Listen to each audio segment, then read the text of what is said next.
সম্মানিত ভিউয়ার্স, আমি 300 ফিটে আসছিলাম। আজকে বারে শুক্রবার, ছুটির দিন, অনেকেই আসে এই জায়গায় ঘুরতে। তো আমরা তো আর ছুটি পাই না, আর আমার ডিউটি শেষ করে আসছিলাম ঘুরতে। হ্যাঁ, ওই 300 ফিট আইসা যা দেখলাম, ভদ্রলোক যারা আছে আর মনে করেন যারা উৎশৃঙ্খল আছে, মোটরসাইকেল চালায়, কোনোটারে বাদ নাই, আইসা ধুমধাম পিটাইতেছে সেনাবাহিনী। তো সেনাবাহিনীর পিটানি দেখে আমিও মনে করেন থাকতে পারলাম না, কোন রকম সম্মানটা বাঁচাইয়া চলে আসলাম। কারণ যদি বাড়ি বুড়ি খেয়ে ফেলাই তো মনের ভিতরে একটা দাগ থেকে যাব। আমি এমনি ছোট মানুষ, বাড়িটা খাইলে পরে আমি সহজে ভুলতে পারলাম না। তো চিন্তা করলাম আমার সম্মান থাকা অবস্থায় আমি চলে আসি।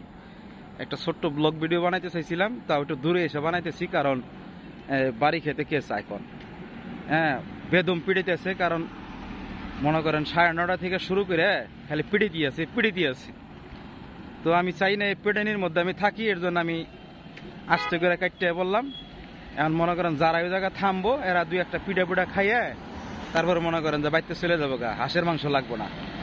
হ্যাঁ, নিজের পিঠা নিজেই খাইব। ঠিক আছে, সচেতনমূলক একটি ভিডিও বানাইলাম, শেয়ার করে দিয়েন। ঠিক আছে, যাতে সচেতন হয় সবাই।